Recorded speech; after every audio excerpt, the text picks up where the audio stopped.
The Repairer of Reputations. This is the first story in the short story collection titled The King in Yellow by Robert W. Chambers, published in 1895. 1. Toward the end of the year 1920, the government of the United States had practically completed the program adopted during the last months of President Winthrop's The Repairer of Reputations. Ne range par la force, les folies durent plus longtemps que la nôtre. Voilà toute la différence. Toward the end of the year 1920, the government of the United States had practically completed the program adopted during the last months of President Winthrop's administration. The country was apparently tranquil. Everybody knows how the tariff and labor questions were settled. The war with Germany, incident on that country's seizure of the Samoan Islands, had left no visible scars upon the Republic, and the temporary occupation of Norfolk by the invading army had been forgotten in the joy over repeated naval victories and the subsequent ridiculous plight of General von Gartenlaub's forces in the state of New Jersey. The Cuban and Hawaiian investments had paid 100%, and the territory of Samoa was well worth its cost as a coaling station. The country was in a superb state of defense. Every coast city had been well supplied with land fortifications. The army, under the parental eye of the General Staff, organized according to the Prussian system, had been increased to 300,000 men, with a territorial reserve of 1,000,000, and 6 magnificent squadrons of cruisers and battleships patrolled the 6 stations of the navigable seas, leaving a steam reserve amply fitted to control home waters. The gentlemen from the West had at last been constrained to acknowledge that a college for the training of diplomats was as necessary as law schools are for the training of barristers. Consequently, we were no longer represented abroad by incompetent patriots. The nation was prosperous. Chicago, for a moment paralyzed after a second great fire, had risen from its ruins, white and imperial, and more beautiful than the white city which had been built for its plaything in 1893. Everywhere good architecture was replacing bad, and even in New York a sudden craving for decency had swept away a great portion of the existing horrors. Streets had been widened, properly paved and lighted. Trees had been planted, squares laid out, elevated structures demolished, and underground roads built to replace them. The new government buildings and barracks were fine bits of architecture, and the long system of stone quays which completely surrounded the island had been turned into parks which proved a godsend to the population. The subsidizing of the State Theatre and the State Opera brought its own reward. The United States National Academy of Design was much like European institutions of the same kind. Nobody envied the Secretary of Fine Arts, either his cabinet position or his portfolio. The Secretary of Forestry and Game Preservation had a much easier time, thanks to the new system of national mounted police. We had profited well by the latest treaties with France and England, the exclusion of foreign-born Jews as a measure of self-preservation, the settlement of the new independent Negro state of Suwannee, the checking of immigration, the new laws concerning naturalization, and the gradual centralization of power in the executive all contributed to national calm and prosperity. When the government solved the Indian problem, and squadrons of Indian cavalry scouts in native costume were substituted for the pitiable organizations tacked on to the tail of skeletonized regiments by a former Secretary of War, the nation drew a long sigh of relief when, after the colossal congress of religions, Bigotry and intolerance were laid in their graves, and kindness and charity began to draw warring sects together. Many thought the millennium had arrived, at least in the New World, which after all is a world by itself. But self-preservation is the first law, and the United States had to look on in helpless sorrow as Germany, Italy, Spain and Belgium writhed in the throes of anarchy, while Russia, watching from the Caucasus, stooped and bound them one by one. In the city of New York, the summer of 1899 was signalized by the dismantling of the elevated railroads. The summer of 1900 will live in the memories of New York people for many a cycle. The Dodge statue was removed in that year. In the following winter began that agitation for the repeal of the laws prohibiting suicide, which bore its final fruit in the month of April 1920, when the first government lethal chamber was opened on Washington Square. I had walked down that day from Dr. Archer's house on Madison Avenue, where I had been as a mere formality. Ever since that fall from my horse 4 years before, I had been troubled at times with pains in the back of my head and neck, but now for months they had been absent, and the doctor sent me away that day saying there was nothing more to be cured in me. It was hardly worth his fee to be told that. I knew it myself. Still, I did not grudge him the money. What I minded was the mistake which he made at first. When they picked me up from the pavement where I lay unconscious, and somebody had mercifully sent a bullet through my horse's head, I was carried to Dr. Archer, and he, pronouncing my brain affected, placed me in his private asylum, where I was obliged to endure treatment for insanity. At last he decided that I was well, and I, knowing that my mind had always been as sound as his, if not sounder, paid my tuition, as he jokingly called it, and left. I told him, smiling, that I would get even with him for his mistake, and he laughed heartily and asked me to call once in a while. I did so, hoping for a chance to even up accounts, but he gave me none, and I told him I would wait. The fall from my horse had fortunately left no evil results. On the contrary, it had changed my whole character for the better. From a lazy young man about town, I had become active, energetic, temperate, and above all else, ambitious. There was only one thing which troubled me. I laughed at my own uneasiness, and yet it troubled me.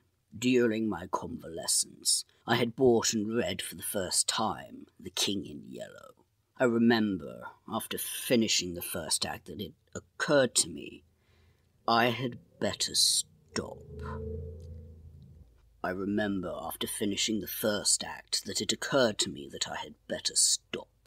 I started up and flung the book into the fireplace. The volume struck the barred grate and fell open in the hearth in the firelight. If I had not caught a glimpse of the opening words in the second act, I should never have finished it. But as I stooped to pick it up, my eyes became riveted to the open page. And with a cry of terror, or perhaps it was of joy so poignant that I suffered in every nerve, I snatched the thing out of the coals and crept shaking to my bedroom, where I read it and reread it, and wept and laughed and trembled with the horror which at times assails me yet.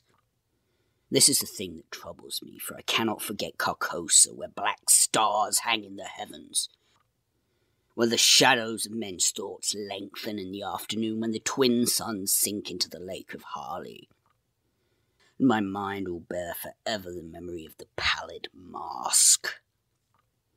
I pray God will curse the writer, as the writer has cursed the world with this beautiful, stupendous creation. Terrible in its simplicity, irresistible in its truth. A world which now trembles before the King in Yellow. When the French government seized the translated copies that had just arrived in Paris, London, of course, became eager to read it. It is well known how the book spread like an infectious disease, from city to city, continent to continent, barred out here, confiscated there, denounced by press and pulpit, censured even by the most advanced of literary anarchists. No definite principles had been violated in those wicked pages. No doctrine promulgated, no convictions outraged. It could not be judged by any known standard, yet, although it was acknowledged that the supreme note of art had been struck in The King in Yellow, all felt that human nature could not bear the strain, nor thrive on words in which the very essence of purest poison lurked. The very banality and innocence of the first act only allowed the blow to fall afterwards with more awful effect. It was, I remember, the 13th day of April, 1920, that the first government lethal chamber was established on the south side of Washington Square, between Wooster Street and South Fifth Avenue. The block, which had formerly consisted of a lot of shabby old buildings, used as cafes and restaurants for foreigners, had been acquired by the government in the winter of 1898. The French and Italian cafes and restaurants were torn down. The whole block was enclosed by a gilded iron railing and converted into a lovely garden with lawns, flowers, and fountains. In the centre of the garden stood a small white building, severely classical in architecture, and surrounded by thickets and flowers. 6 Ionic columns supported the roof, and the single door was of bronze. A splendid marble group of the Fates stood before the door, the work of a young American sculptor, Boris Yvain, who had died in Paris when only 23 years old. The inauguration ceremonies were in progress as I crossed University Place and entered the square. I threaded my way through the silent throng of spectators, but was stopped at 4th Street by a cordon of police. A regiment of United States Lancers were drawn up in a hollow square around the lethal chamber. On a raised tribune facing Washington Park stood the governor of New York, and behind him were grouped the mayor of New York and Brooklyn, the inspector general of police, the commandant of the state troops, Colonel Livingston, military aide to the President of the United States, General Blount, commanding at Governor's Island, Major General Hamilton,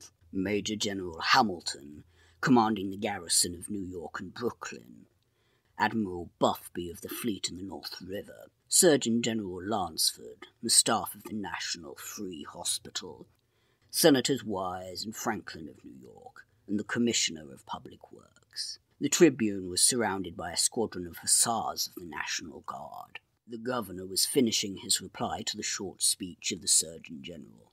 I heard him say, "The laws prohibiting suicide and providing punishment for any attempt at self-destruction have been repealed. The government has seen fit to acknowledge the right of man to end an existence which may have become intolerable to him through physical suffering or mental despair. It is believed that the community will be benefited by the removal of such people from their midst. Since the passage of this law, the number of suicides in the United States has not increased. Now the government has determined to establish a lethal chamber in every city, town, and village in the country. It remains to be seen whether or not that class of human creatures from whose desponding ranks new victims of self-destruction fall daily will accept the relief thus provided." He paused and turned to the white, lethal chamber. The silence in the street was absolute. There, a painless death awaits him who can no longer bear the sorrows of this life. If death is welcome, let him seek it there. Then quickly turning to the military aide of the President's household, he said, "I declare the lethal chamber open." And again facing the vast crowd, he cried in a clear voice, "Citizens of New York and of the United States of America, through me the government declares the lethal chamber to be open." The solemn hush was broken by a sharp cry of command, and the squadron of hussars filed after the governor's carriage. The lancers wheeled and formed along Fifth Avenue to wait for the commandant of the garrison, and the mounted police followed them. I left the crowd to gape and stare at the white marble death chamber, and, crossing South Fifth Avenue, walked along the western side of that thoroughfare to Bleecker Street. Then I turned to the right and stopped before a dingy shop which bore the sign, Hawberk, Armourer. I glanced in at the doorway and saw Hawberk busy in his little shop at the end of the hall. He looked up, and catching sight of me, cried in his deep, hearty voice, "Come in, Mr. Castaigne." Constance, his daughter, rose to meet me as I crossed the threshold, and held out her pretty hand. But I saw the blush of disappointment on her cheeks, and knew that it was another Castaigne that she had expected, my cousin Louis. My cousin Louis. I smiled at her confusion and complimented her on the banner she was embroidering from a coloured plate. Old Hawberk sat riveting the worn greaves of some ancient suit of armour, and the ting, ting, ting of his little hammer sounded pleasantly in the quaint shop. Presently he dropped his hammer and fussed about for a moment with a tiny wrench. The soft clash of the mail sent a thrill of pleasure through me. I loved to hear the music of steel brushing against steel, the mellow shock of the mallet on thigh pieces, and the jingle of chain armour. That was the only reason I ever went to see Hawberk. He had never interested me personally, nor did Constance, except for the fact of her being in love with Louis. This did occupy my attention, and sometimes even kept me awake at night. But I knew in my heart that all would come right, and that I should arrange their future as I expected to arrange that of my kind doctor, John Archer. However, I should never have troubled myself about visiting them just then, had it not been, as I say, that the music of the tinkling hammer had for me this strong fascination. I would sit for hours, listening, and when a starry sunbeam struck the inlaid steel, the sensation it gave me was almost too keen to endure. My eyes would become fixed, dilating with a pleasure that stretched every nerve almost to breaking, until some movement of the old armourer cut off the ray of sunlight. Then, still thrilling secretly, I leaned back and listened again to the sound of the polishing rag swish, swish, rubbing rust from the rivets. Constance worked with the embroidery over her knees, now and then pausing to examine more closely the pattern in the coloured plate from the Metropolitan Museum. "Who is this for?" I asked.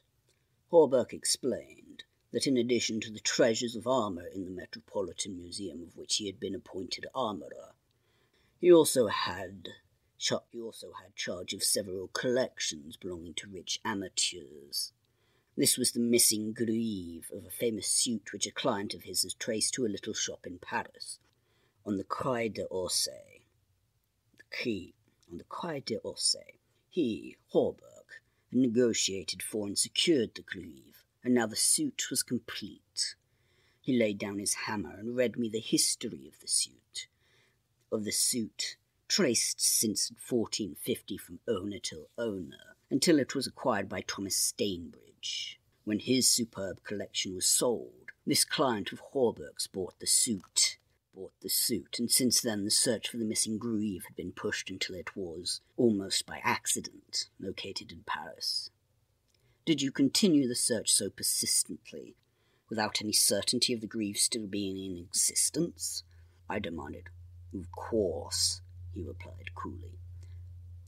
Then, for the first time, I took a personal interest in Hawberk. "It was worth something to you," I ventured. "No," he replied, laughing. "My pleasure in finding it was my reward." "Have you no ambition to be rich?" I asked, smiling. "My one ambition is to be the best armourer in the world," he answered gravely. Constance asked me if I had seen the ceremonies at the Lethal Chamber. She herself had noticed cavalry passing up Broadway that morning, and had wished to see the inauguration, but her father wanted the banner finished, and she had stayed at his request. "Did you see your cousin, Mr. Castaigne, there? Did you see your cousin, Mr. Castaigne, there?" she asked, with the slightest tremor of her soft eyelashes. "No," I replied carelessly. "Louise's regiment is manoeuvring out in Westchester County." I rose and picked up my hat and cane. Are you going upstairs to see the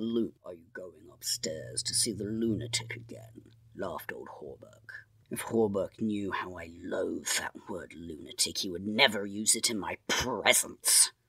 It rouses certain feelings within me which I do not care to explain. However, I answered him quietly. "I think I shall drop in and see Mr. Wilde for a moment or two." "Poor fellow," said Constance with a shake of the head. "It must be hard to live alone year after year, poor crippled and almost demented. It is very good of you, Mr. Castaigne, to visit him as often as you do." "I think he is vicious," observed Hawberk, beginning again with his hammer. I listened to the golden tinkle on the greave plates. When he had finished, I replied, "No, he is not vicious, nor is he in the least demented. His mind is a wonder chamber from which he can extract treasures that you and I would give years of our life to acquire." Hawberk laughed. I continued a little impatiently. "He knows history as no one else could know it. Nothing, however trivial, escapes his search, and his memory is so absolute, so precise in its details, that were it known in New York that such a man existed, the people could not honor him. The people could not honor him. Enough." "Nonsense," muttered Hawberk, searching on the floor for a fallen rivet. "Is it nonsense?" I asked, managing to suppress what I felt. "Is it nonsense when he says that the tassels and cuissards of the enamelled suit of armour, commonly known as the Prince's Emblazoned, can be found among a mass of rusty theatrical properties, broken stoves and rag-pickers' refuse in a garret in Pell Street?" Hawberk's hammer fell to the ground, but he picked it up and asked, with a great deal of calm, how I knew that the tassets and left cuissard were missing from the Prince's Emblazoned. I did not know until Mr. Wilde mentioned it to me the other day. He said they were in the garret of 998 Pell Street. "Nonsense!" he cried, but I noticed his hand trembling under his leathern apron. "Is this nonsense too?" I asked pleasantly. "Is it nonsense when Mr. Wilde continually speaks of you as the Marquis of Avonshire and of Miss Constance?" I did not finish, for Constance had started to her feet with terror written on every feature. Hawberk looked upon me and slowly smoothed his leathern apron. "That is impossible," he observed. "Mr. Wilde may know a great many things. About armour, for instance, and the Prince's Emblazoned," I interposed, smiling. "Yes," he continued slowly. "About armour also, maybe. But he is wrong in regards to the Marquis of Avonshire, who, as you know, killed his wife's traducer years ago, and went to Australia, where he did not long survive his wife." "Mr. Wilde is wrong," murmured Constance. Her lips were blanched, but her voice was sweet and calm. "Let us agree, if you please, that in this one circumstance, Mr. Wilde is wrong," I said. 2. I climbed the 3 dilapidated flights of stairs, which I had so often climbed before, and knocked at a small door at the end of the corridor. Mr. Wilde opened the door, and I walked in. When he had double-locked the door and pushed a heavy chest against it, he came and sat down beside me, peering up into my face with his little light-coloured eyes. 6 new scratches covered his nose and cheeks, and the silver wires which supported his artificial ears had become displaced. I thought I had never seen him so hideously fascinating. He had no ears. The artificial ones, which now stood out at an angle from the fine wire, were his one weakness.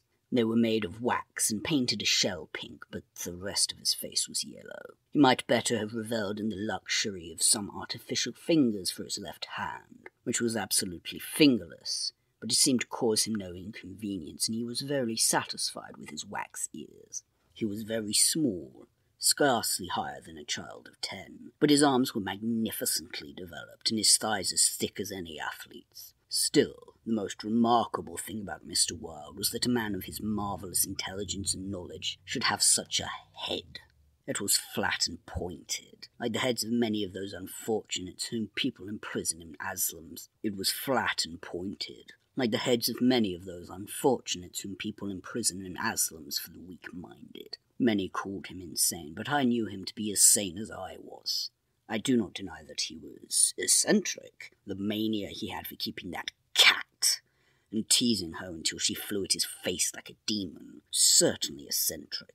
I never could understand why he kept the creature, nor what pleasure he found in shutting himself up in his room with this surly, vicious beast. I remember once glancing up from the manuscript I was studying by the light of some tallow dips, and seeing Mr. Wilde squatting motionless on his high chair, his eyes fairly blazing with excitement, while the cat, which had risen from her place before the stove, came creeping across the floor right at him. Before I could move, she flattened her belly to the ground, crouched, trembled, and sprang into his face.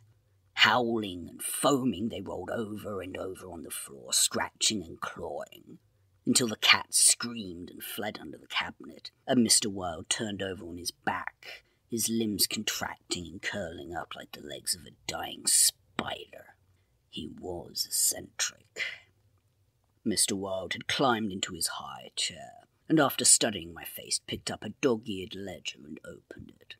Henry B. Matthews, he read, bookkeeper with Weissort and Company, dealers in church ornaments, called April 3rd, reputation damaged on the racetrack, known as a welcher, reputation to be repaired by August 1st, retainer $5. Turned the page and ran his fingerless knuckles down the closely written columns. P. Green Dusenberry, minister of the gospel, Fairbreach, New Jersey, reputation damaged in the Bowery, to be repaired as soon as possible, retainer $100. He coughed and added, called April 6th. Then you are not in need of money, Mr. Wilde, I inquired. Listen, he coughed again. Mrs. C. Hamilton Chester, of Chester Park, New York City, called April 7th, reputation damaged at Dieppe, France, to be repaired by October 1st, retainer $500. Note, C. Hamilton Chester, Captain USS Avalanche, ordered home from South Sea Squadron, October 1st. Well, I said, the profession of a repairer of reputations is lucrative. His colourless eyes sought mine. I only wanted to demonstrate that I was correct. You said it was impossible to succeed as a repairer of reputations, that even if I did succeed in certain cases it would cost me more than I would gain by it. Today I have 500 men in my employ, who are poorly paid but who pursue the work with an enthusiasm which possibly may be born of fear. These men enter every shade and grade of society. Some even are pillars of the most exclusive social temples. Others are the prop and pride of the financial world. Still others hold undisputed sway among the fancy and the talent. I choose them at my leisure from those who reply to my advertisements. It is easy enough, they are all cowards. I could treble the number in 20 days if I wished. So you see those who have in their keeping the reputations of their fellows. So you see those who have in their keeping the reputations of their fellow citizens I have in my pay. They may turn on you, I suggested. He rubbed his thumb over his cropped ears and adjusted the wax substitutes. I think not, he murmured thoughtfully. I seldom have to apply the whip, and then only once. Besides, they like their wages. How do you apply the whip? I demanded. His face for a moment was awful to look upon. His eyes dwindled to a pair of green sparks. I invite them to come and have a little chat with me, he said in a soft voice. A knock at the door interrupted him, and his face resumed its amiable expression. Who is it? Who is it? Who is it? He inquired. Mr. Staylett, was the answer. Come tomorrow. Come tomorrow. Come tomorrow, replied Mr. Wilde. Impossible, began the other, but was silenced by a sort of bark from Mr. Wilde. Come tomorrow, he repeated. We heard somebody move away from the door and turn the corner by the stairway. Who is that? I asked. Arnold Staylett, owner and editor-in-chief of the great New York Daily. He drummed on the ledger with his fingerless hand, adding, I pay him very badly, but he thinks it a good bargain. Arnold Staylett. Arnold Staylett? I repeated, amazed. Yes, said Mr. Wilde, with a self-satisfied cough. The cat, which had entered the room as he spoke, hesitated, looked up at him and snarled. He climbed down from the chair and, squatting on the floor, took the creature into his arms and caressed her. The cat ceased snarling and presently began a loud purring, which seemed to increase in timbre as he stroked her. "Where are the notes?" I asked. He pointed to the table, and for the 100th time I picked up the bundle of manuscripts entitled The Imperial Dynasty of America. One by one I studied the well-worn pages, worn only by my own handling, and although I knew all by heart from the beginning. When from Parcosa the Hyades, Hastur and Aldebaran, to Castaigne, Louis de Calvados, born December 19th, 1877, I read it with an eager, rapt attention, pausing to repeat parts of it aloud, and dwelling especially on Hildred de Calvados, only son of Hildred Castaigne and Edith Landers Castaigne, first in succession, etc., etc. When I finished, Mr. Wilde nodded and coughed. "Speaking of your legitimate ambition," he said, "how do Constance and Louis get along?" "She loves him," I replied simply. The cat on his knee suddenly turned and struck at his eyes, and he flung her off and climbed onto the chair opposite. "And Dr. Archer, but that's a matter you can settle any time you wish. And Dr. Archer, that's a matter you can settle any time you wish." God, I've forgotten what his voice sounds like already. "And Dr. Archer, but that's a matter you can settle any time you wish," he added. "Yes," I replied. "Dr. Archer can wait, but it is time I saw my cousin Louis." "It is time," he repeated. Then he took another ledger from the table and ran over the leaves rapidly. "We are now in communication with 10,000 men," he muttered.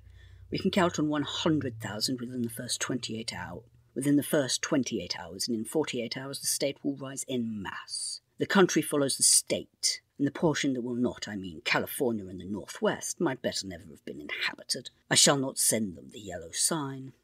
The blood rushed to my head,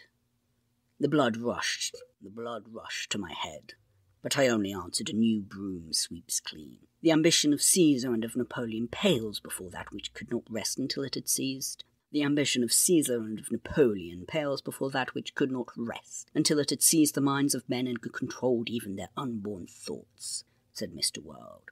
"You are speaking of the king in yellow," I groaned with a shudder. "He is a king whom emperors have served." "I am content to serve him," I replied.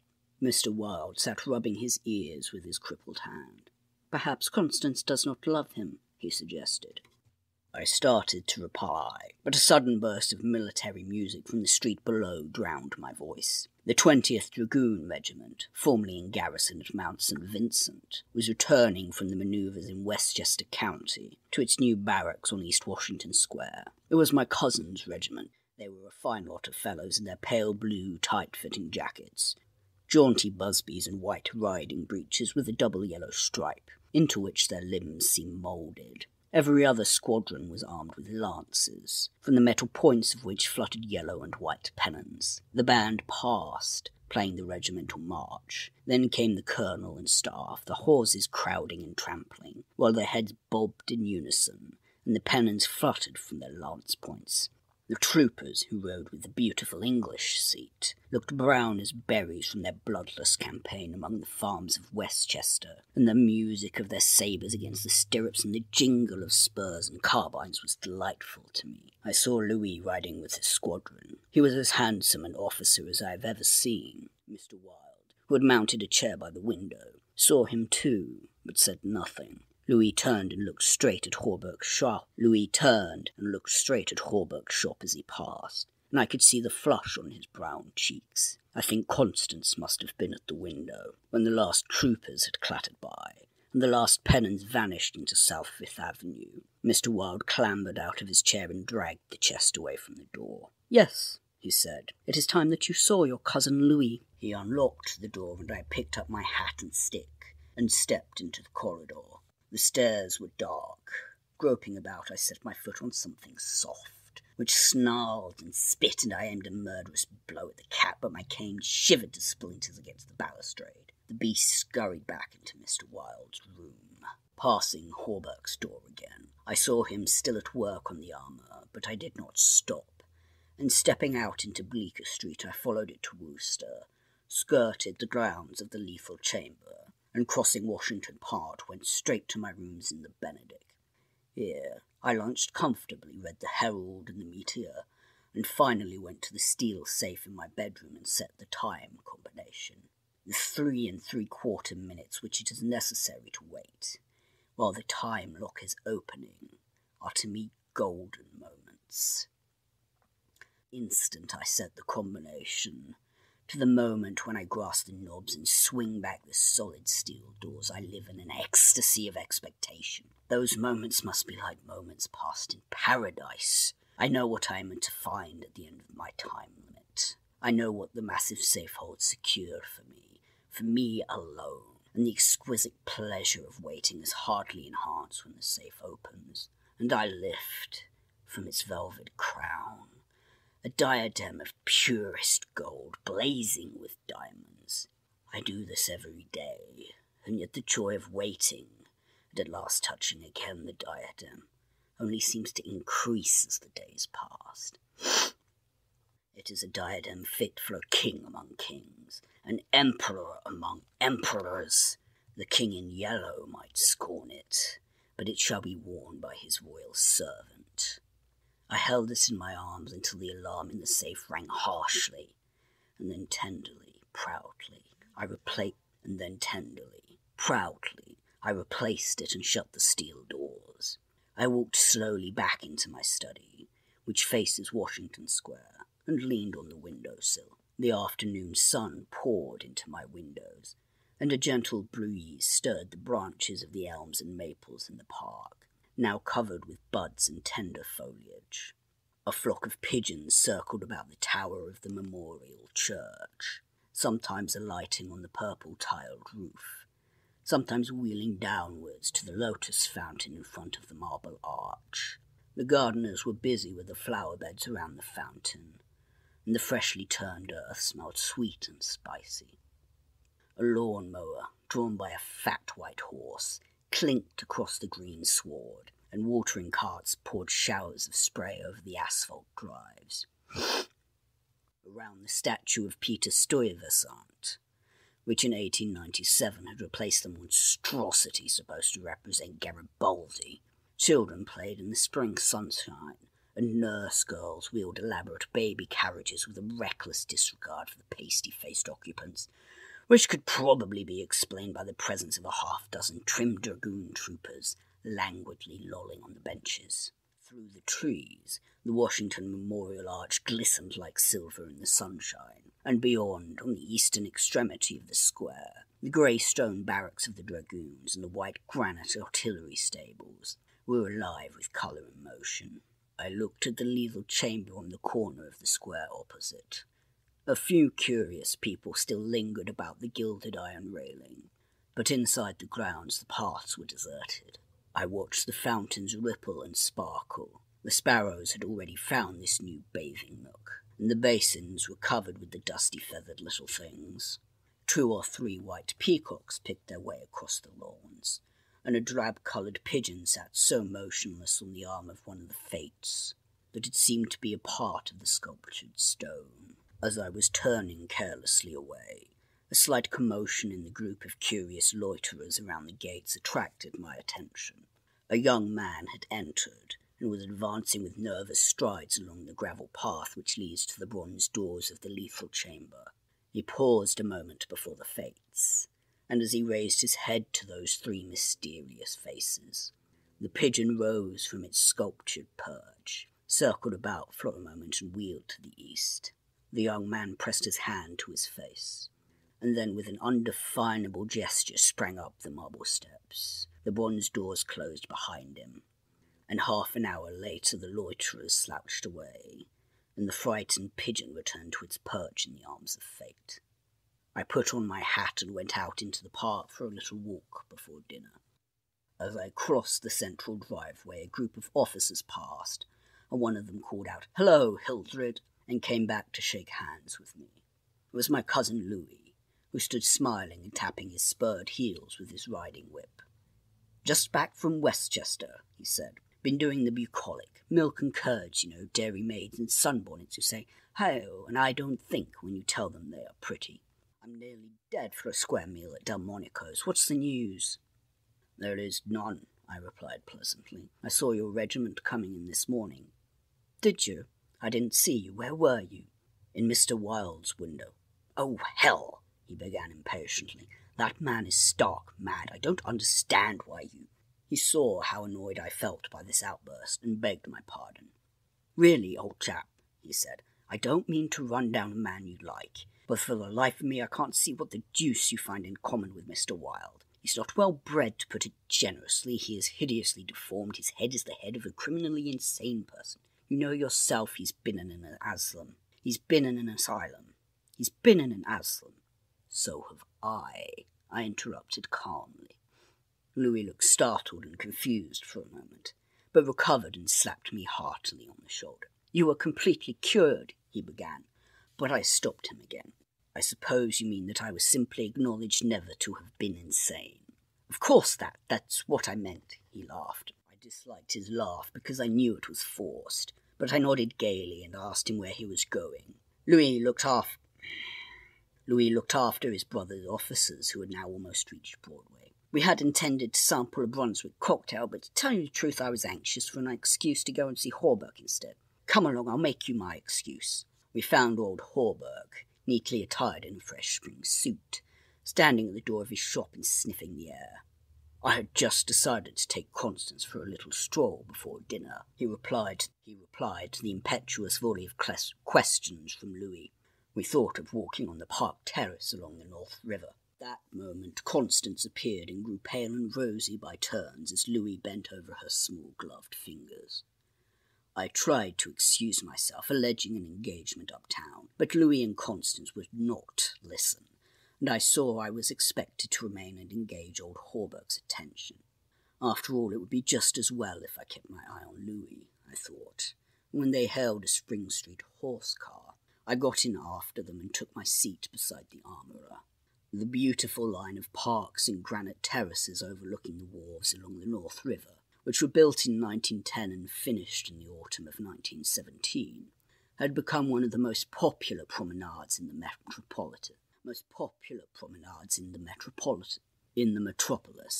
They extended from the Battery to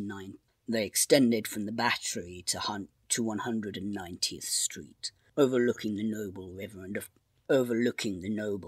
affording a fine view of the Jersey shore and the highlands opposite. Cafes and restaurants were scattered here and there among the trees, and twice a week military bands from the garrison played in the kiosks on the parapets. We sat down in the sunshine on the bench at the foot of the equestrian statue of General Sheridan.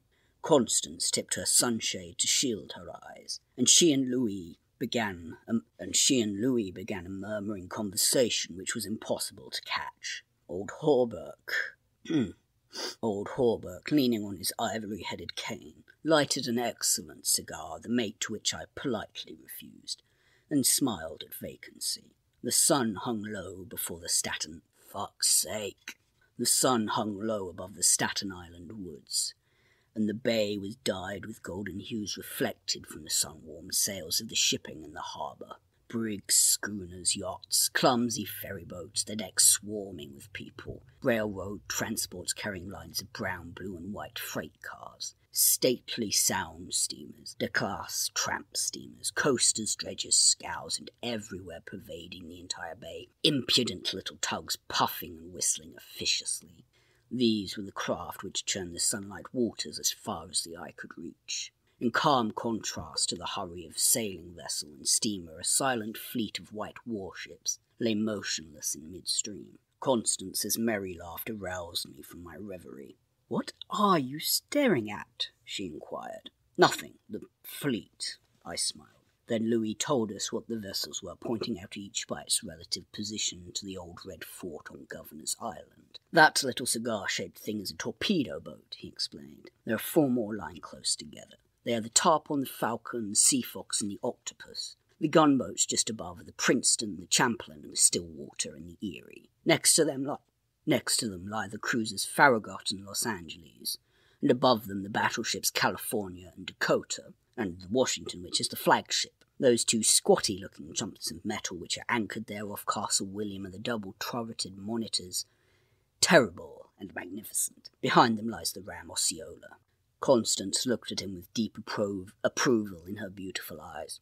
"What loads of things you know for a soldier," she said, and we all joined in the laugh which followed. Presently Louis rose with a nod to us and offered his arm to Constance, and they strolled away along the river wall. Hawberk watched them for a moment and then turned to me. "Mr. Wilde was right," he said. "I have found the missing tassets and left Quayside of the Princes emblazoned in a vile old junk garret in Pell Street." 998? I inquired with a smile. "Yes, Mr. Wilde is a very intelligent man," I observed. "I want to give him the credit of this most important discovery," continued Hawberk, "and I intend it shall be known that he is entitled to the fame of it." "He won't thank you for that," I answered sharply. "Please say nothing about it." "Do you know what it is worth?" said Hawberk. "No, $50, perhaps. It is valued at $500, but the owner of the Princes emblazoned will give $2,000 to the person who completes his suit. That reward also belongs to Mr. Wilde." "He doesn't want it. He refuses it," I answered angrily. "What do you know about Mr. Wilde? He doesn't need the money. He is rich, or will be, richer than any living man except myself. What will we care for money then? What will we care, he and I, when what?" demanded Hawberk, astonished.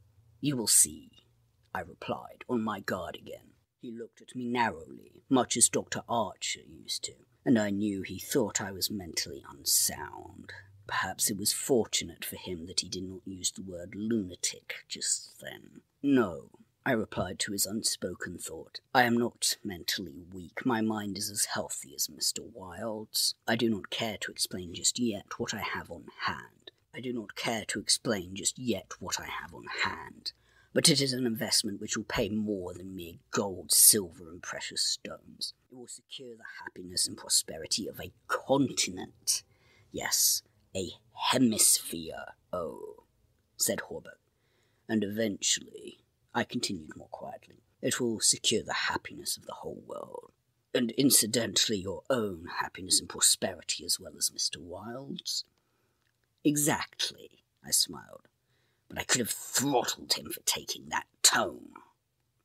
He looked at me in silence for a while and then said very gently, "Why don't you give up your books and studies, Mr. Castaigne, and take a tramp among the mountains somewhere or other? You used to be fond of fishing. Take a cast or two at the trout in the Ranglies." "I don't care for fishing any more," I answered, without a shade of annoyance in my voice. "You used to be fond of everything," he continued. "Athletics, yachting, shooting, riding." "I have never cared to ride since my fall," I said quietly. "Ah, yes, your fall," he repeated, looking away from me. I thought this nonsense had gone far enough, so I brought the conversation back to Mr. Wilde, but he was scanning my face again in a manner highly offensive to me. Mr. Wilde, he repeated. "Do you know what he did this afternoon? He came downstairs and nailed a sign over the hall door next to mine. It read, Mr. Wilde, repairer of reputations. Third bell. Do you know what a repairer of reputations can be?" "I do," I replied, suppressing the rage within. "Oh," he said again. Louis and Constance came strolling by and stopped to ask if we would join them. Hawberk looked at his watch. At the same moment, a puff of smoke shot from the casemates of Castle William, and the boom of the sunset gun rolled across the water and was re-echoed from the highlands opposite. The flag came running down from the flagpole. The bugles sounded on the white decks of the warships, and the first electric lights sparkled out from the Jersey shore. As I turned into the city with Hawberk, I heard Constance murmur something to Louis which I did not understand. But Louis whispered, "My darling," in reply. And again, walking ahead with Hawberk through the square, I heard a murmur of "sweetheart" and my own Constance. And I knew the time had nearly arrived when I should speak of important matters with my cousin Louis. 3. One morning early in May, I stood before the steel safe in my bedroom, trying on the golden jewelled crown. The diamonds flashed fire as I turned to the mirror, and the heavy beaten gold burned like a halo about my head. I remembered Camilla's agonizing scream and the awful words echoing. Echoing through the dim streets of Carcosa. They were the last lines in the first act, and I dared not think of what followed. Dared not, even in the spring sunshine. There in my own room, surrounded with familiar objects, reassured by the bustle from the street and the voices of the servants in the hallway outside. For those poisoned words had dropped slowly into my heart, as death sweat drops upon a bedsheet and is absorbed. Trembling, I put the diadem from my head and wiped my forehead, but I thought of Hastur, and of my own rightful ambition, and I remembered Mr. Wilde as I had last left him. His face all torn and bloody from the claws of that devil's creature. And what he said. The alarm bell in the safe began to whir harshly, and I knew my time was up. But I would not heed it, and replacing the flashing circlet upon my head, I turned defiantly to the mirror. I stood for a long time, absorbed in the changing expression of my own eyes. The mirror reflected a face which was like my own, but whiter, and so thin that I hardly recognized it, and all the time I kept repeating between my clenched teeth, "The day has come, the day has come," while the alarm in the safe whirred and clamoured, and the diamonds sparkled and flamed above my brow. I heard a door open, but did not heed it. It was only when I saw two faces in the mirror. It was only when another face rose over my shoulder and two other eyes met mine. I wheeled like a flash and seized a long knife from my dressing table. My cousin sprang back, very pale, crying, "Hildred, for God's sake!" Then, as my hand fell, he said, "It is I, Louis. Don't you know me?" I stood silent. I could not have spoken for my life. He walked up to me and took the knife from my hand. "What is all this?" he inquired in a gentle voice. "Are you ill?" "No," I replied, but I doubt if he heard me. Come, old fellow," he cried. "Take off that brass crown and toddle into the study. Are you going to a masquerade? What's all this theatrical tinsel, anyway?" I was glad he thought the crown was made of brass and paste. I didn't like him any better for thinking so. I let him take it from my hand, knowing it was best to humour him. He tossed the splendid diadem in the air and, catching it, turned to me, smiling. "It's dear at 50 cents, he said. "What's it for?" I did not answer, but took the circlet from his hands, and placing it in the safe, shut the massive steel door. The alarm ceased its infernal din at once. He watched me curiously, but did not seem to notice the sudden ceasing of the alarm. He did, however, speak of the safe as a biscuit box. Fearing lest he might examine the combination, I led the way into my study. Louis threw himself on the sofa and flicked at flies with his eternal riding whip. He wore his fatigue uniform with the braided jacket and jaunty cap, and I noticed that his riding boots were all splashed with red mud. "Where have you been?" I inquired. "Jumping mud creeks in Jersey," he said. "I haven't had time to change yet. I was rather in a hurry to see you. Haven't you got a glass of something? I'm dead tired. I've been in the saddle for 24 hours. I gave him some brandy from my medicinal store, which he drank with a grimace. "Damn bad stuff," he observed. "I'll give you an address where they sell brandy that is brandy." "It's good enough for my needs," I said indifferently. "I use it to rub my chest with." He stared and flicked at another fly. "See here, old fellow," he began. "I've got something to suggest to you. It's 4 years now that you've shut yourself up here like an owl, never going anywhere, never taking any healthy exercise, never doing a damn thing but poring over those books up there on the mantelpiece." He glanced along the row of shelves. "Napoleon, Napoleon, Napoleon," he read. "For heaven's sake, have you nothing but Napoleons there?" I wish they were bound in gold," I said. "But wait, yes, there is another book. The King in Yellow." I looked him steadily in the eye. "Have you never read it?" I asked. "I? No, thank God. I don't want to be driven crazy." I saw he regretted his speech as soon as he had uttered it. "There is only one word which I loathe more than I do lunatic, and that word is crazy. but I controlled myself and asked him why he thought the King in Yellow dangerous. "Oh, I don't know," he said hastily. "I only remember the excitement it created and the denunciations from pulpit and press. I believe the author shot himself after bringing forth this monstrosity, didn't he?" "I understand he is still alive," I answered. "That's probably true," he muttered. "Bullets couldn't kill a fiend like that." "It is a book of great truths," I said. "Yes," he replied, "of truths which send men frantic and blast their lives. I don't care if the thing is, as they say, the very supreme essence of art. It's a crime to have written it, and I for one shall never open its pages." "Is that what you have come to tell me?" I asked. "No," he said. "I came to tell you that I am going to be married." I believe for a moment my heart ceased to beat, but I kept my eyes on his face. "Yes," he continued, smiling happily, "married to the sweetest girl on earth, Constance Hawberk," I said mechanically. "How did you know?" he cried, astonished. "I didn't know it myself until that evening last April when we strolled down to the embankment before dinner." "When is it to be?" I asked. "It was to have been next September, but an hour ago a dispatch came ordering our regiment to the Presidio, San Francisco. We leave at noon tomorrow." "Tomorrow," he repeated. "Just think, Hildred, tomorrow I shall be the happiest fellow that ever drew breath in this jolly world. For Constance will go with me." I offered him my hand in congratulation, and he seized and shook it like the good-natured fool he was, or pretended to be. "I am going to get my squadron as a wedding present," he rattled on. "Captain and Mrs. Louis Castaigne, eh, Hildred?" Then he told me where it was to be, and who were to be there, and made me promise to come and be best man.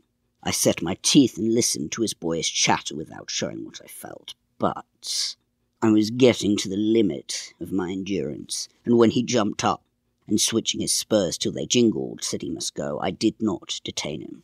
"There's one thing I want to ask of you," I said quietly. "Out with it, it's promised," he laughed. "I want you to meet me for a quarter of an hour's talk tonight." "Of course, if you wish," he said, somewhat puzzled. "Where?" "Anywhere in the park there." "What time, Hildred?" "Midnight." "What in the name of—" he began, but checked himself, and laughingly assented. I watched him go down the stairs and hurry away, his sabre banging at every stride. He turned into Bleecker Street, and I knew he was going to see Constance. I gave him 10 minutes to disappear, and then followed in his footsteps, taking with me the jewelled crown and the silken robe embroidered with the yellow sign. When I turned into Bleecker Street and entered the doorway which bore the sign, "Mr. Wilde, Repairer of Reputations, 3rd Bell," I saw old Hawberk moving about in his shop, and I imagined I heard Constance's voice in the parlour. But I avoided them both and hurried up the trembling stairways to Mr. Wilde's apartment. I knocked and entered without ceremony. Mr. Wilde lay groaning on the floor, his face covered with blood, his clothes torn to shreds. Drops of blood were scattered about over the carpet, which had also been ripped and frayed in the evidently recent struggle. "It's that cursed cat," he said, ceasing his groans and turning his colourless eyes to me. "She attacked me while I was asleep. I believe she will kill me yet." This was too much, so I went into the kitchen and, seizing a hatchet from the pantry, started to find the infernal beast and settle her then and there. My search was fruitless, and after a while I gave it up and came back to find Mr. Wilde squatting on his high chair by the table. He had washed his face and changed his clothes. The great furrows which the cat's claws had ploughed up in his face he had filled with collodion, and a rag hid the wound in his throat. I told him I should kill the cat when I came across her, but he only shook his head and turned to the open ledger before him. He read name after name of the people who had come to him in regard to their reputation, and the sums he had amassed were startling. "I put on the screws now and then," he explained. "One day or other some of these people will assassinate you," I insisted. "Do you think so?" he said, rubbing his mutilated ears. It was useless to argue with him, so I took down the manuscript entitled Imperial Dynasty of America. Imperial Dynasty of America. For the last time I should ever take it down in Mr. Wilde's study. I read it through, thrilling and trembling with pleasure. When I had finished, Mr. Wilde took the manuscript and, turning to the dark passage which leads from his study to his bedchamber, called out in a loud voice, "Vance!" Then, for the first time, I noticed a man crouching there in the shadow.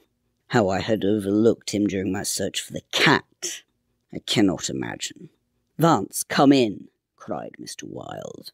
The figure rose and crept towards us, and I shall never forget the face that he raised to mine, as the light from the window illuminated it. "Vance, this is Mr. Castaigne," said Mr. Wilde. Before he had finished speaking, the man threw himself on the ground before the table, crying and grasping. "Oh God, oh my God, help me, forgive me, oh Mr. Castaigne. Keep that man away, you cannot mean it, you are different. Save me, I'm broken down, I was in a madhouse. And now, when all was coming right, when I have forgotten the king in yellow, but I shall go mad again. I shall go mad. Ugh. I shall go mad." His voice died into a choking rattle, for Mr. Wilde had leapt on him and his right hand encircled the man's throat. When Vance fell in a heap on the floor, Mr. Wilde clambered nimbly onto his chair again, and rubbing his mangled ears with the stump of his hand, turned to me and asked me for the ledger. I reached it down from the shelf and he opened it. After a moment's searching among the beautifully written pages, he coughed complacently and pointed to the name Vance. "Vance," he read aloud. "Osgood Oswald Vance." At the sound of his name, the man on the floor raised his head and turned a convulsed face to Mr. Wilde. His eyes were injected with blood, his lips tumefied. "Called April 28th, continued Mr. Wilde. "Occupation, cashier in the C4 National Bank. Has served a term for forgery at Sing Sing, from whence he was transferred to the asylum for the criminal insane. Pardoned by the Governor of New York and discharged from the asylum January 19th, 1919. Reputation damaged at Sheepshead Bay. Rumours that he lives beyond his income.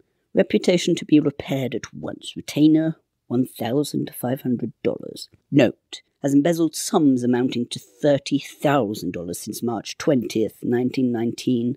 Excellent family, and secured present position through uncle's influence. Father, President of Seaforth Bank. Father, President of Seaforth Bank. I looked at the man on the floor. "Get up, Vance," said Mr. Wilde in a gentle voice. Vance rose as if hypnotized. "He will do as we suggest now," observed Mr. Wilde. And opening the manuscript, he read the entire history of the Imperial Dynasty of America. Then, in a kind and soothing murmur, he ran over the important points with Vance, who stood like one stunned. His eyes were so blank and vacant that I imagined he had become half-witted, and remarked it to Mr. Wilde, who replied that it was of no consequence anyway. Very patiently, we pointed out to Vance what his share in the affair would be, and what he seemed to understand after a while. Mr. Wilde explained the manuscript, using several volumes on heraldry to substantiate the result of his researches. He mentioned the establishment of the dynasty in Carcosa, the lakes which connected Hastur, Aldebaran, and the mystery of the Hyades. He spoke of Casilda and Camilla, and sounded the cloudy depths of Deme, and the lake of Harley. "The scalloped tatters of the king in yellow must hide till forever," he muttered, but I do not believe Vance heard him. Then by degrees he led Vance along the ramifications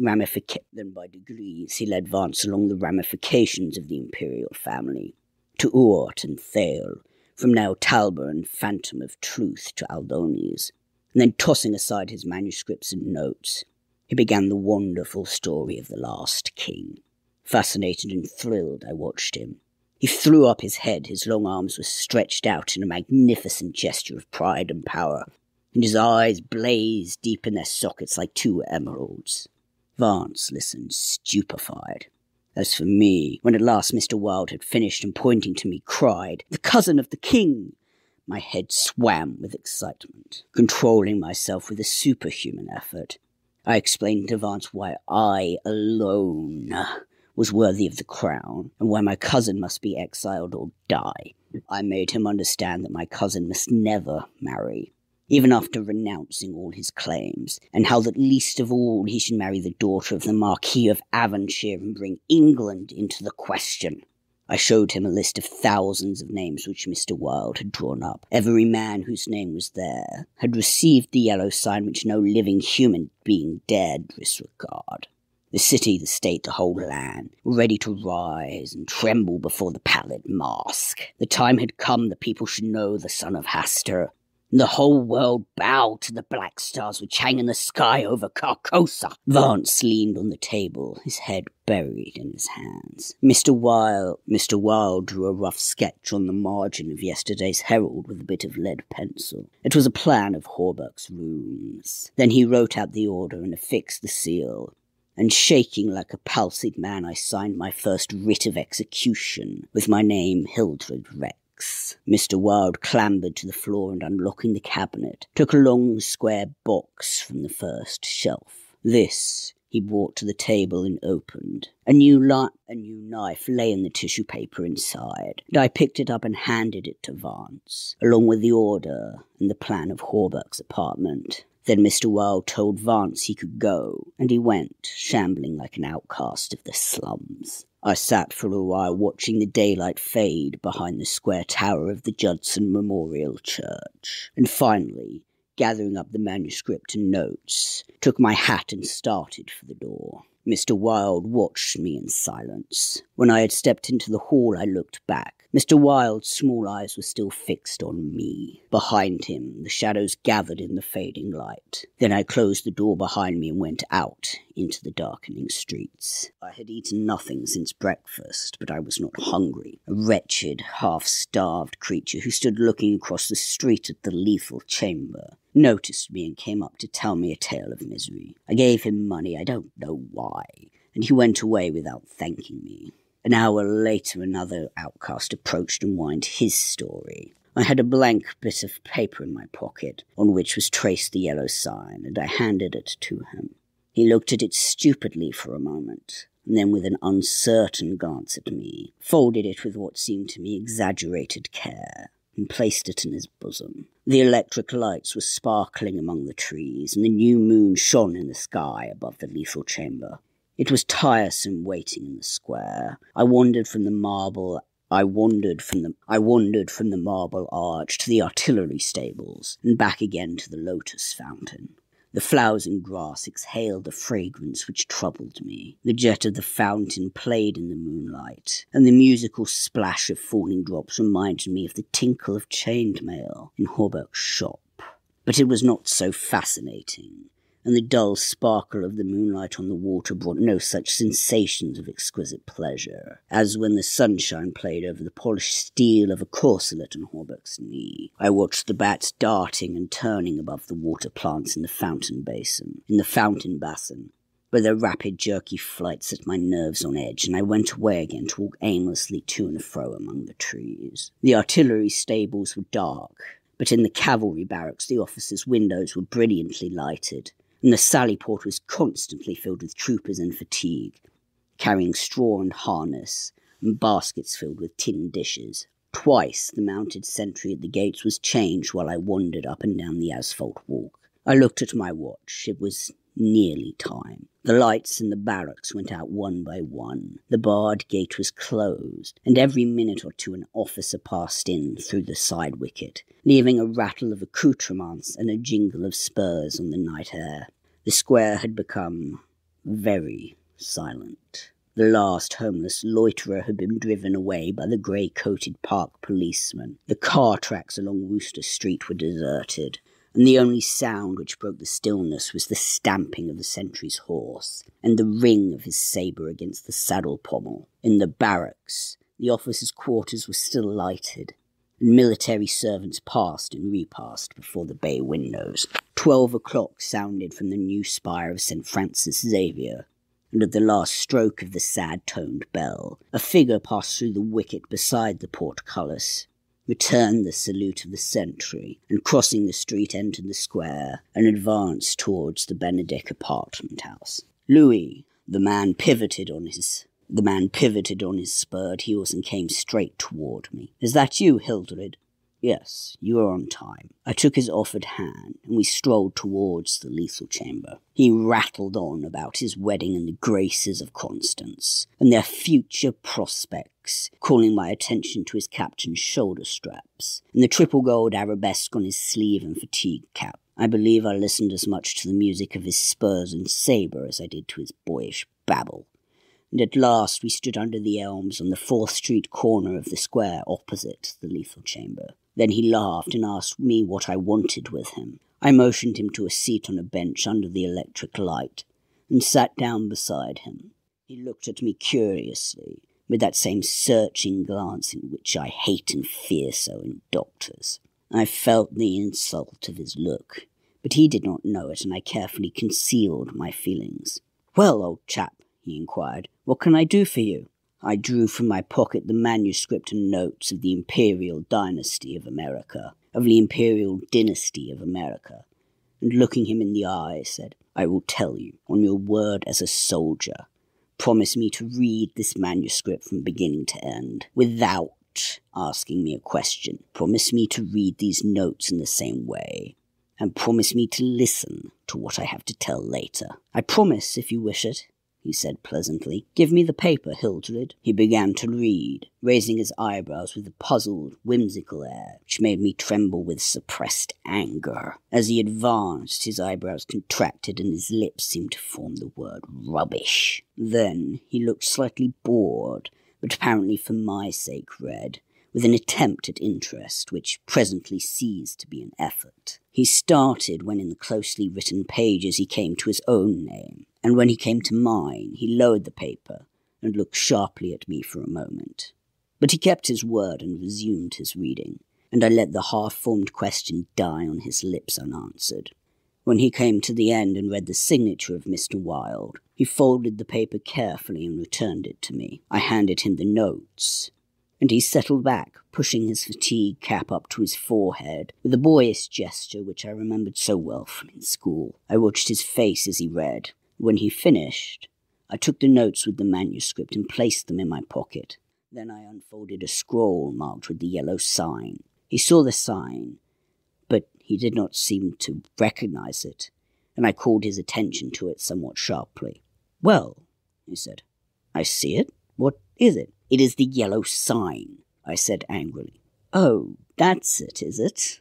said Louis, in that flattering voice which Dr. Archer used to employ with me, and would probably have employed again had I not settled his affair for him. I kept my rage down and answered as steadily as possible. "Listen, you have engaged your word." "I am listening, old chap," he replied soothingly. I began to speak very calmly. "Dr. Archer, having by some means become possessed of the secret of the imperial succession, attempted to deprive me of my right, alleging that because of a fall from my horse 4 years ago I had become mentally deficient. He presumed to place me under restraint in his own house in hopes of either driving me insane or poisoning me. I have not forgotten it. I visited him last night, and the interview was final." Louis turned quite pale, but did not move. I resumed triumphantly. "There are yet 3 people to be interviewed in the interests of Mr. Wilde and myself. They are my cousin Louis, Mr. Hawberk, and his daughter Constance."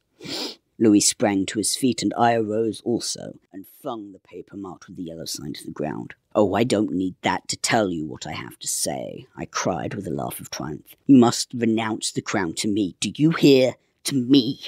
Louis looked at me with a startled air, but recovering himself, said kindly, "Of course I renounce the— What is it I must renounce?" "The crown," I said angrily. "Of course," he answered, "I renounce it. Come, old chap, I'll walk back to your rooms with you." "Don't try any of your doctor's tricks on me," I cried, trembling with fury. "Don't act as if you think I am insane." "What nonsense," he replied. "Come, it's getting late, Hildred." "No," I shouted. "You must listen. You cannot marry. I forbid it. Do you hear? I forbid it. You shall renounce the crown, and in reward I grant you exile, but if you refuse, you shall die." He tried to calm me, but I was roused at last and drawing my long knife barred his way. Then I told him how they would find Dr. Archer in the cellar with his throat open. And I laughed in his face when I thought of Vance and his knife, and the order signed by me. "Ah, you are the king," I cried, "but I shall be king. Who are you to keep me from empire over all the habitable earth? I was born the cousin of a king, but I shall be king." Louis stood white and rigid before me. Suddenly, a man came running up 4th Street, entered the gate of the Lethal Temple, traversed the path to the bronze doors at full speed, and plunged into the death chamber with the cry of one demented. And I laughed until I wept tears, for I had recognized Vance, and knew that Hawberk and his daughter were no longer in my way. "Go," I cried to Louis. "You have ceased to be a menace. You will never marry Constance now, and if you marry anyone else in your exile, I will visit you as I did my doctor last night. Mr. Wilde takes charge of you tomorrow." Then I turned and darted into South 5th Avenue, and with a cry of terror, Louis dropped his belt and sabre and followed me like the wind. I heard him close behind me at the corner of Bleecker Street, and I dashed into the doorway under Hawberk's sign. He cried, "Halt, or I fire!" But when he saw that I flew up the stairs, leaving Hawberk's shop below, he left me, and I heard him hammering and shouting at their door, as though it were possible to arouse the dead. Mr. Wilde's door was open, and I entered crying, "It is done, it is done! Let the nations rise and look upon their king!" But I could not find Mr. Wilde. So I went to the cabinet and took the splendid diadem from its case. Then I drew on the white silk robe embroidered with the yellow sign and placed the crown upon my head. At last I was king, king by my right in Hastur, king because I knew the mystery of the Hyades and my mind had sounded the depths of the lake of Harley. I was king. The first grey pencilings of dawn would raise a tempest which should shake 2 hemispheres. Then, as I stood, my every nerve pitched to the highest tension, faint with the joy and splendour of my thought. Without, in the dark passage, a man groaned. I seized the tallow dip and sprang to the door. The cat passed me like a demon, and the tallow dip went out, but my long knife flew swifter than she. And I heard her screech, and I knew that my knife had found her. For a moment I listened to her tumbling and thumping about in the darkness, and then, when her frenzy ceased, I lighted a lamp and raised it over my head. Mr. Wilde lay on the floor with his throat torn open. At first I thought he was dead, but as I looked, a green sparkle came into his sunken eyes. His mutilated hand trembled. Then a spasm stretched his mouth from ear to ear. For a moment, my terror and despair gave place to hope. But as I bent over him, his eyeballs roared clean around in his head, and he died. Then, while I stood, transfixed with rage and despair, seeing my crown, my empire, every hope and every ambition, my very life, lying prostrate there with the dead master, they came, seized me from behind and bound me until my veins stood out like cords and my voice failed with the paroxysms of my frenzied screams.